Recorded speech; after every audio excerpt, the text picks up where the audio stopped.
Bugun sizlar bilan tez tayyor bo'ladigan baqlajon qovuramiz tuxum bilan.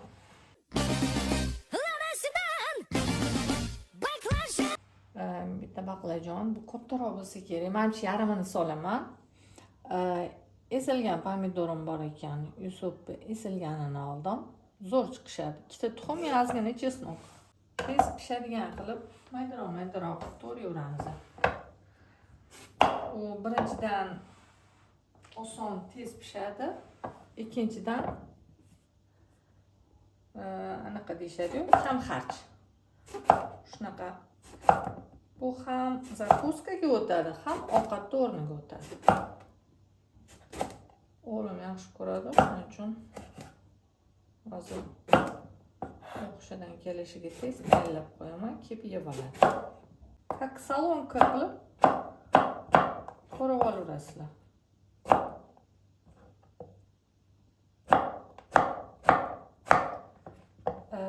Men bu vlogga spesialni boshladim nimaga?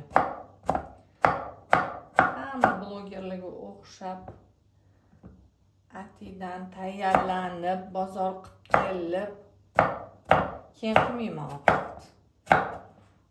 Kundalik har kunga qilinadigan anaqalarni qovuraman. 1 kilolab go'sht solish shart emas. Mani o'g'lim go'shtni ham yog'ni, dumbalarni вообще yemaydi. Yoqtirmaydi. Go'sht yeydi. No, hozirgi boladek zamonaviy. Nima deydi? Millenniallarmi? Alfami? Biz zoomer ekanmiz.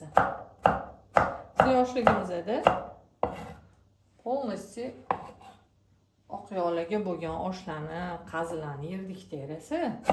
Qishda men eslayman.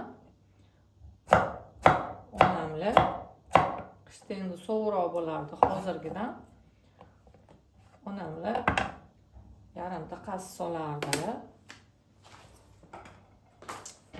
Yarimta qazi solardilar-da, har kuni dumbaga osh qilardilar. Qishda har kuni qilardilar. Yolg'on bo'lmasin, kunlar qilardilar-da. Yerdik o'shani, jon deb. Mazza qilib. Hozir unaqa bolalar yo'q. O'shalarga dod deydi bolalar. Pilchillatdim. Ладно, nechun. Kattaroq bo'lsa yeb ketadi. Hozir shunaqa возраст, shunaqa shakl.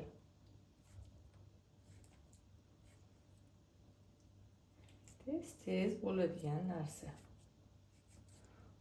Oxonjamoq qilib, anaqa qilib o'tirmaymiz. Hamma yo'lga qarab, porядка qilib, oxonjamoq qilib qiladigan ovqatlarimiz ham bo'ladi. Noxoz emas. Shoshyapman. Mana 2 dona zubchik. Bitta to'g'risam ham bo'ladi.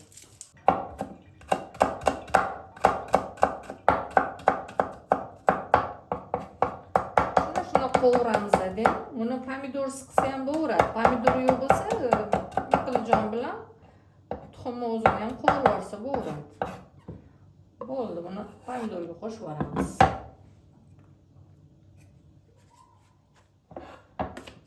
Hozir qozonga yog' solib olamiz, buni qovurib olamiz, keyin buni qovurib olamiz, tuxum bosib olamiz. Qozonga yog' solib oldim. To'g'ri, qozon yo'q. Bunda kartoshka salonka qilganman. Shuning uchun qozon yo'q. Yuvib o'tirmadim. Shunchacha yog' soldim. Chunki baqlajonim, tuxumam yog'ni yaxshi ko'radi.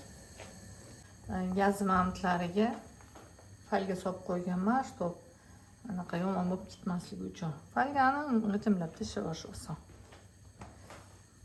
Gazni yuvish ish emas, mana bu temiri yomon bo'lib ketadi. Temirini asrayman deb. Hozir ko'raman. Agar bu ko'plik qilsa, ozginasini olib qolaman, suvga solib qo'yaman. qizyapti yog'imiz. Men juda shoshqaloqman. Uzoq kuta olmayman. Sovuraveraman.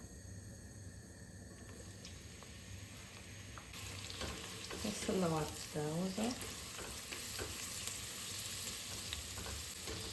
Spitsiyali mana cheti bilan aylantirib olmayman. Cheti deganini qilaman tushirib olish uchun. Kuymasligi uchun cheti.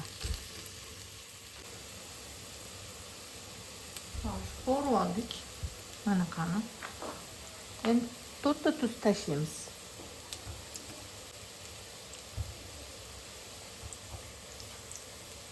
Endi bunga to'g'ri olgan pomidorimiz bilan anaqamizni qo'shib yuboramiz.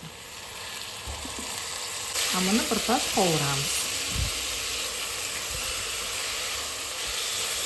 Pomidor o'lishi kerak. Mana qozonim toza. Bu qorayib qolganiga hayron bo'lmanglar. Mana bitta chaqqanoy yordamchim. Bavida qaynatibdilar deymana.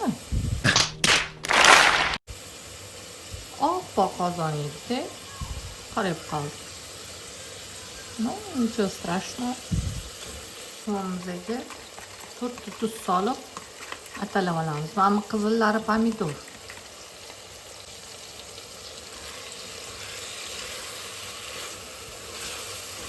Buni juda ko'pchilik biladi. Bu juda ham oddiy narsa. Shunchaki pomidor bilan qilib ko'rmaganlar bo'lishi mumkin. Baqlajonni bunaqa to'ramaganlar bo'lishi mumkin. Kalsolini hamma qilgan. Hamma biladi, uzoq yillardan beri qilinadi. Parreni ham biladi hamma uzunasiga. Keyin ichiga sir zelen qilib o'raladi-ku. Endi bu sal boshqacharoq. Hal qilib ko'rmaganlar uchun bitta tavsiya ber. Endi achchiq paprika sovaramiz. O'g'lim yaxshi ko'radi, yeydi paprika. Ozgina.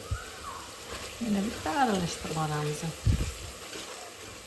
Уже ancha yetilib qoldi. Hozir tuxum sovaramiz. Balanda turuvdi. Endi pasaytirib tuxumni qo'yamiz.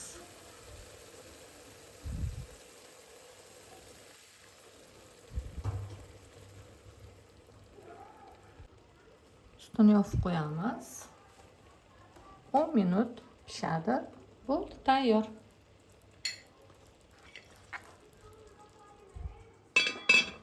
Ozgina ochib qo'ydim. Что parlanmasin deb. Shunda ham parlanibdi. Mana. Buni tovada qilsa ham bo'ladi. Menga qozon qulayroq bo'lgani uchun men qozonda qildim. Buni ertalab ham zavtrakka yesa bo'ladi. Ovqat o'rnida kun bo'yi yesa bo'ladi non bilan. Xohlovchilar ustiga sir, ko'kat sepsa ham bo'ladi. E'tiboringiz uchun rahmat.